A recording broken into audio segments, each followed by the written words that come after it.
The following is a production of the University of Minnesota, driven to discover. Hi, this is David Arundel, your host for Peer Assisted Learning Groups podcast. Thanks for spending some time with me today. In this podcast episode, we feature a previous publication by me, Administrative Placement of Supplemental Instruction Programs.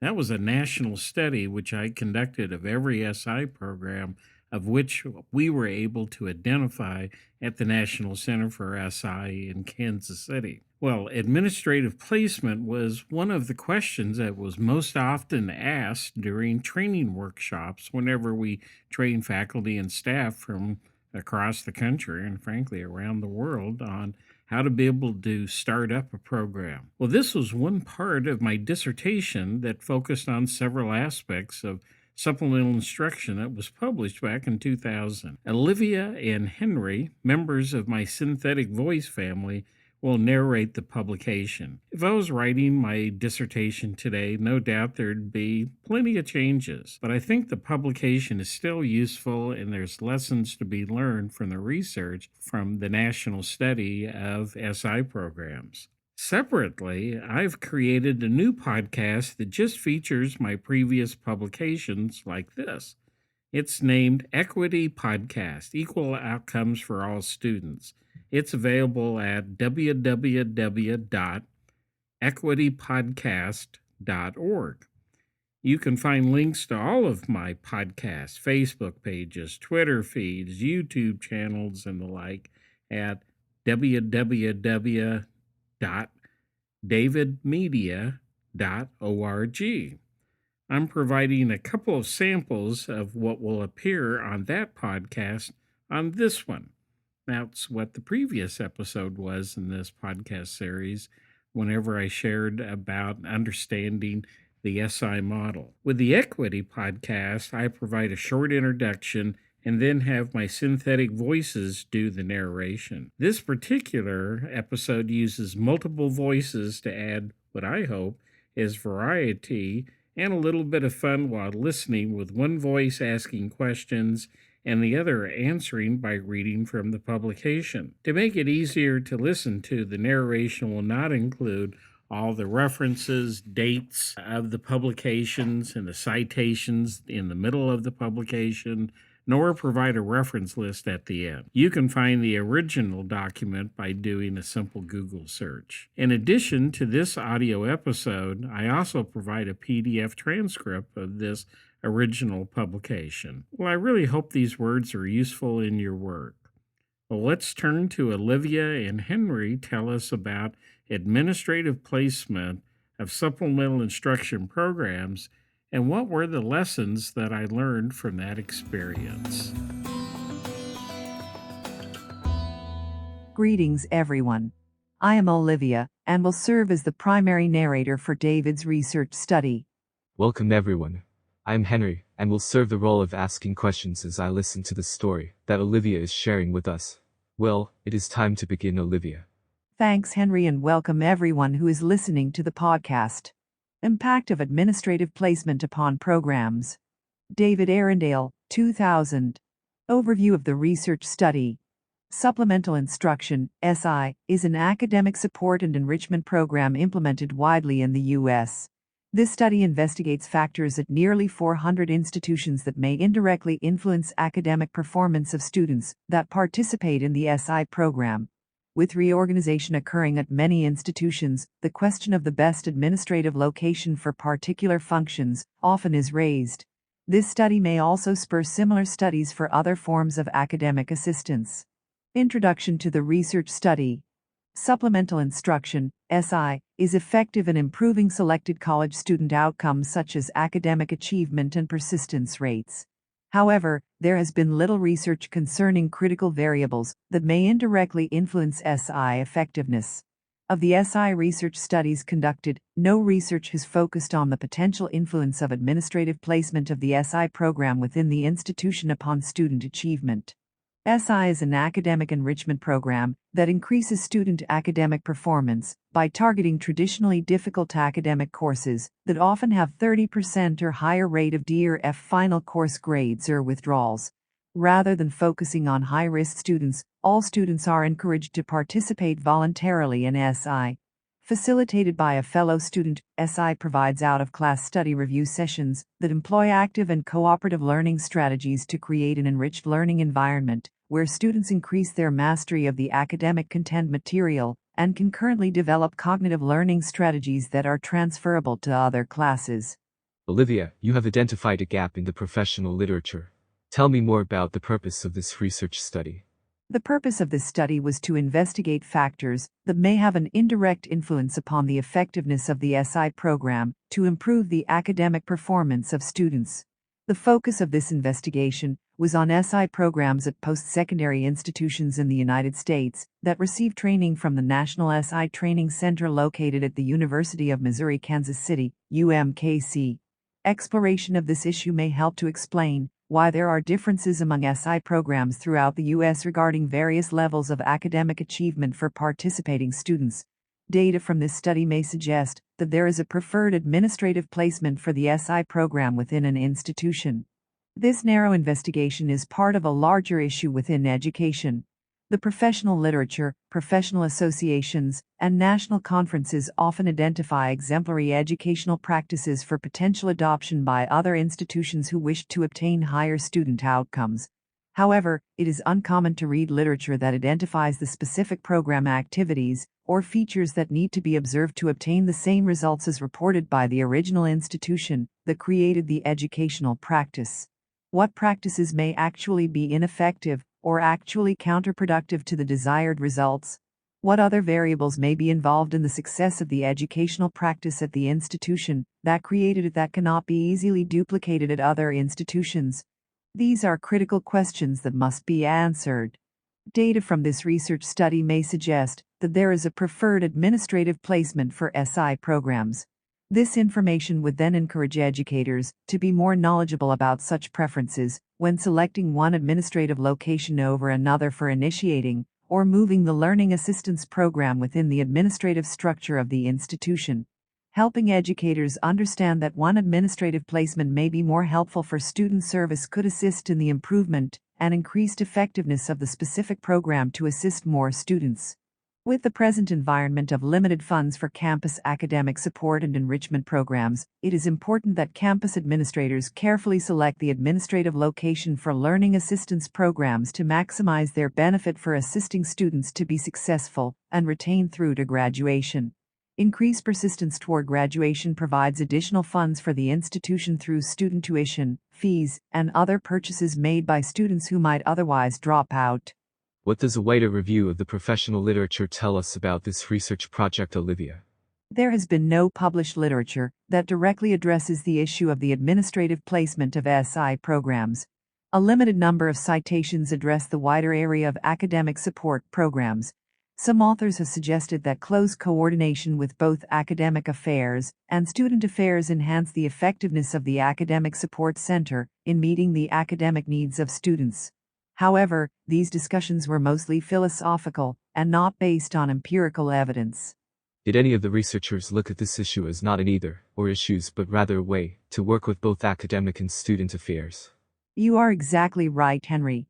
Other authors have extolled the benefits of programs that drew upon resources from both academic and student affairs. Schroeder argued for close collaboration between academic and student affair equals S units. From Schroeder's perspective, collaboration requires significant involvement by both units, rather than a simple cooperative arrangement, where one institutional unit is permitted to exercise operational control within another unit equals S traditional territory. A review of the ERIC database found several references to reports concerning administrative placement of student service programs within the institution. Liston presented a rationale for placement of counseling functions under student affairs. Ebersole explored the relationship of the Dean of Student Services and their direct reporting status within the institution. However, if both of these cases, little empirical data was presented to verify the assumptions of the authors. Two national surveys studied the administrative placement of academic support programs. However, neither of them studied the relationship between administrative placement with student outcomes. When national research has been conducted concerning the effectiveness of academic support programs, the administrative placement of the unit had not been a variable considered in terms of understanding the differences in program effectiveness.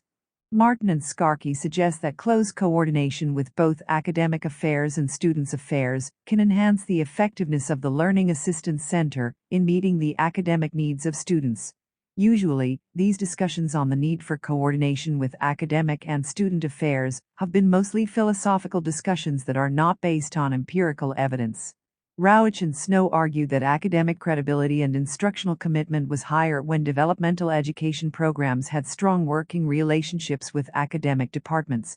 Maxwell stated that ideally, the Learning Center belongs under the administrator who can provide maximum support and nurturing for its roles and functions, and who will permit the director autonomy. The precise administrative structure in which these conditions are optimal varies from institution to institution, and historical precedents, power politics, and departmental feuds are important factors in choosing a structure. Maxwell remarks that a growing trend among large public universities for the Learning Center to be located under various units within academic affairs. Are there specific benefits that academic or student affairs can offer a program that is located within it? Henry, there has not been much empirical research since the early design of learning assistance programs. Most of the discussion has focused on encouraging learning assistance administrators to employ management by objectives in managing their programs. Greenlaw, Anliker, and Barker studied the administrative placement of new student orientation programs. Nearly two-thirds of such programs were located within student affairs, with the remaining responses divided among academic affairs and shared governance of both student and academic affairs. While academic affairs provided more stable budget appropriations, higher faculty support, higher credibility, and greater emphasis on academic issues, location within student affairs fostered many more advantages. The highest frequencies of responses were more resources to support the program, more freedom to experiment, and greater holistic student development.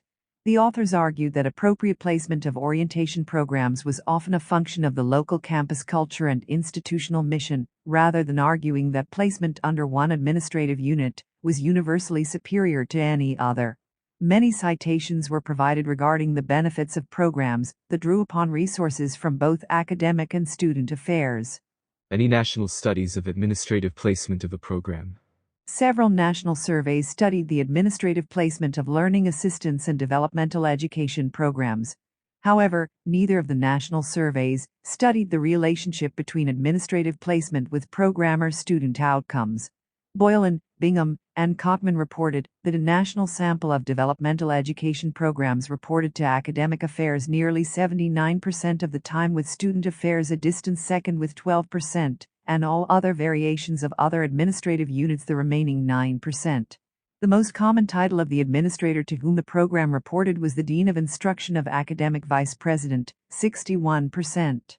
The authors speculated that the high level of administrative reporting provided additional prestige and power, since they have access to high-level policy makers. Lisner conducted a national survey of learning assistance programs regarding descriptive information regarding their staffing, structure, and services. A total of 473, 13.6%, of the institutions responded to the survey.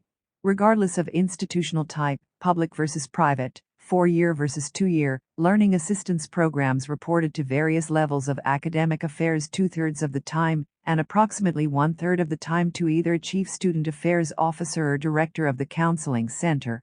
When research has been conducted concerning the effectiveness of learning assistance programs, the administrative placement of the unit has not been a variable considered in terms of understanding the differences in program effectiveness. This makes the area of administrative placement important for research to inform the professional field regarding potential efficacious administrative placement of developmental education and learning assistance programs. How did David conduct this research study? David's study assessed SI program implementation through its administrative placement within the institution. King, Morris, and Fitzgibbon argued that limiting evaluation to only program outcomes can potentially answer only the question of whether the program worked or not.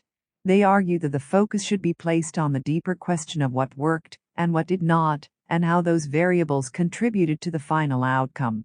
Program implementation research focuses on the process of the intervention, rather than only on the final product, and potentially can yield much valuable information to permit program revision and improvement.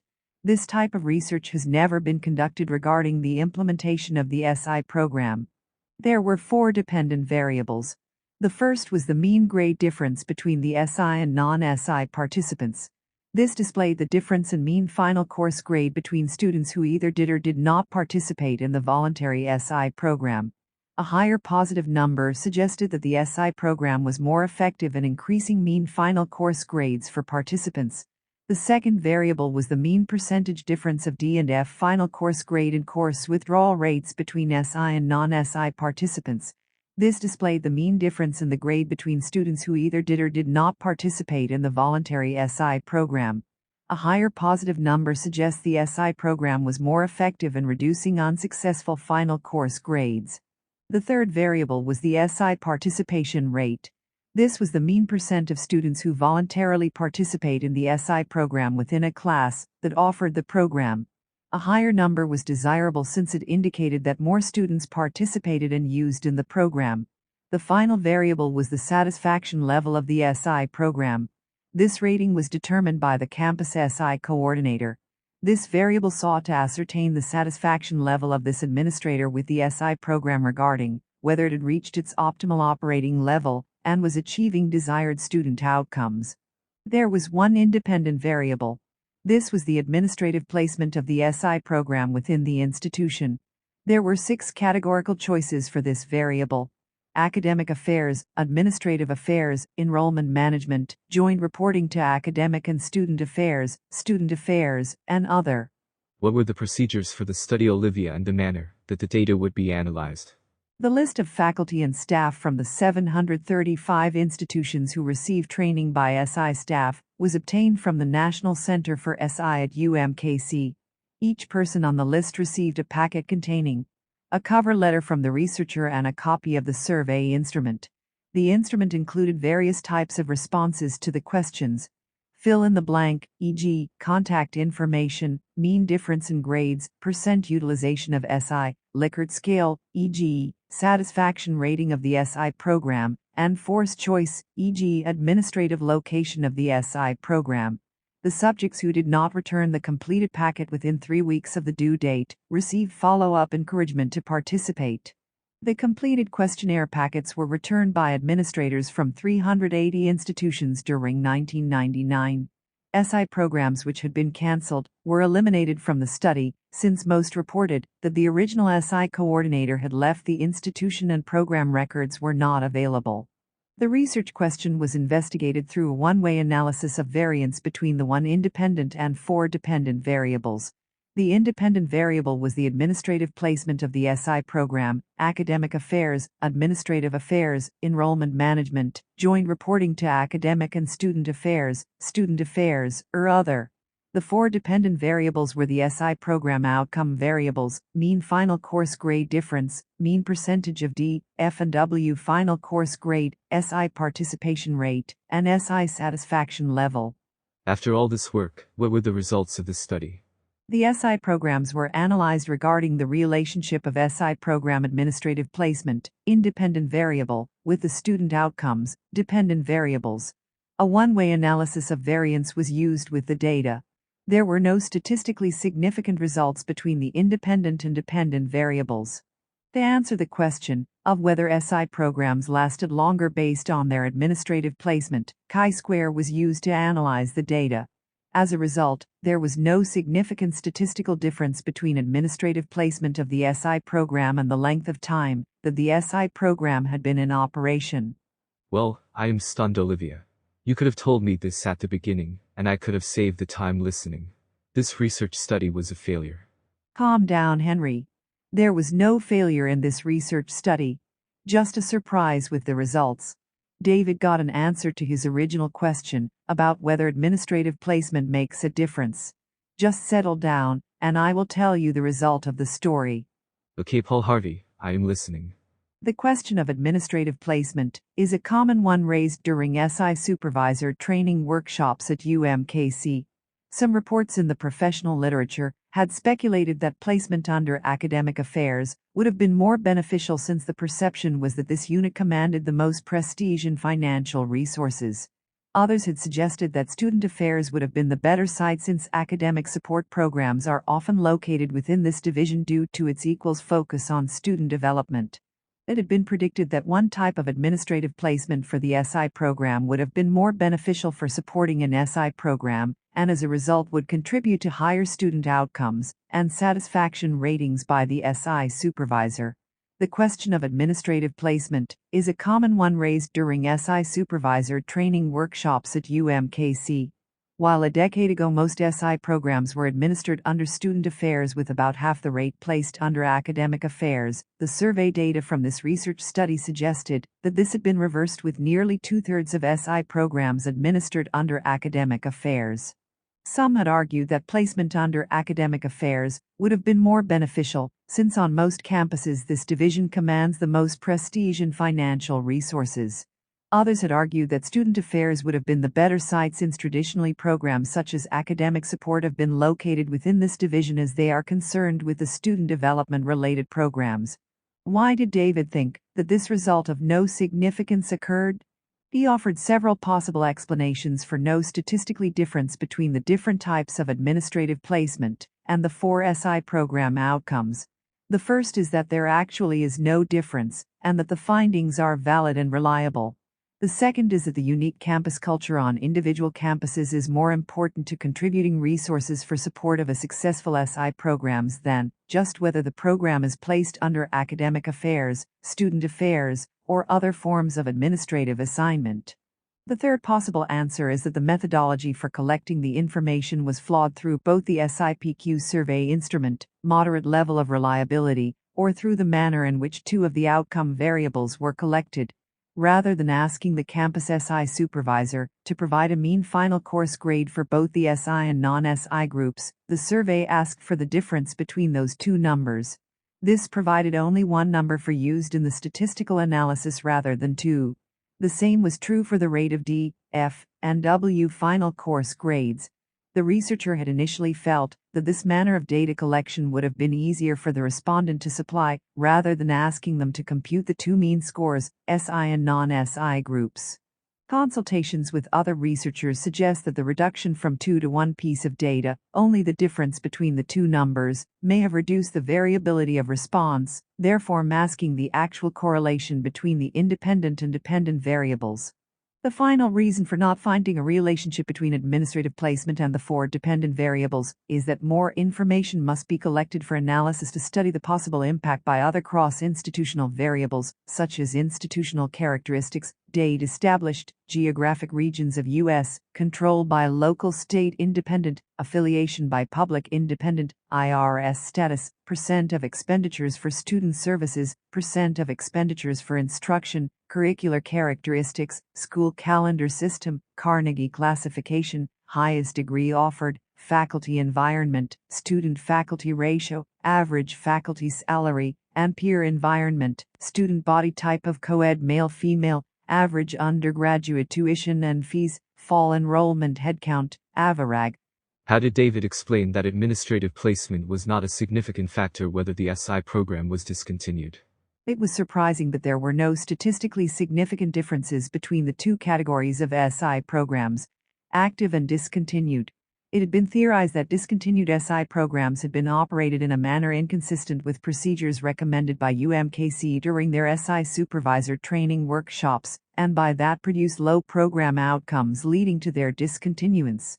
While this may have been the case, several issues related to research design and analysis may have contributed to concealment of this finding. First, the number of discontinued SI programs, N equals 20, that responded to the SI survey was small in comparison with the response rate by respondents from the active SI programs, N equals 320. Second, part of the low response rate was related to the nature of discontinued SI programs. The person who was most qualified to complete the survey had left, and was unavailable to complete the survey. This resulted in a low response rate, and many incomplete responses since the responder did not have the information necessary. This research study surveyed every person trained to implement the SI program since the training program started in 1981. Many discontinued SI programs had not been active more than a decade. Most SI programs are administered by staff positions within the institution, not faculty members. Staff positions often have more turnover than their counterparts in the academic ranks. Another survey question completed by the respondents from discontinued SI programs provided a list of responses of why the program was eliminated. Respondents could select one or more reasons for the program to be discontinued. The most frequently cited reason was that funding had been redirected to other learning assistance or enrollment management programs.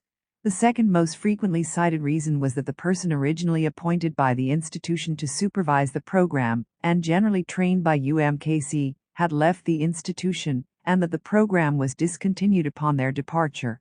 While academic departments persist, no matter the changeover in administrative leadership or teaching staff, some programs that are of more recent origin such as academic assistance, women's issues, and minority affairs are more likely to be subject to reorganization or elimination when the original staff member in charge of such a program is promoted within the institution or accept new positions outside. Well, there has been much learned and much to study after the work on this project. Remind me, Olivia, of the research study implications. The result of this study added new knowledge regarding variables that influence the effectiveness of SI programs. This study also presented more questions that need to be investigated to confirm the study and to extend it with more sophisticated levels of inquiry. As a result, more encouragement is provided for further research that investigates other campus cultural factors that might have a more influential role with success of academic support programs like SI. This study may also spur similar studies for tutorial and other forms of academic support. These data suggest that there is not a preferred administrative placement for SI programs.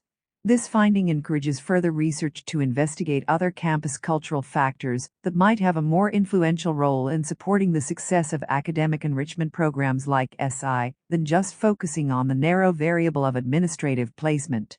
With the present environment of limited funds for campus programs, it is important that campus administrators carefully select the location for learning assistance programs to maximize their benefit for helping students to be successful and retain through to graduation. Increased persistence toward graduation can provide additional funds for the institution through student tuition, fees, and other purchases made by students who might otherwise drop out. I am going to turn the tables on you, Henry. Tell me what you learned from this study. I think I can do that. Here goes. Well, there has been many studies concerning the effectiveness of SI programs regarding student outcomes. None has been published about institutional factors that may have a direct or indirect influence over the same outcomes. This study selected one potential factor, the administrative placement of the program within the institution, for investigation. Results from this national study failed to identify a statistically significant relationship between administrative placement and student outcomes. This was a surprise considering the debate within the professional literature about the purported advantages of preferred administrative placement of programs. This finding encourages a more sophisticated program implementation analysis of the SI program to identify and understand the activities within the program, as well as outside factors that may influence the student outcomes and survival of the program. I think you got it. Thanks, Olivia.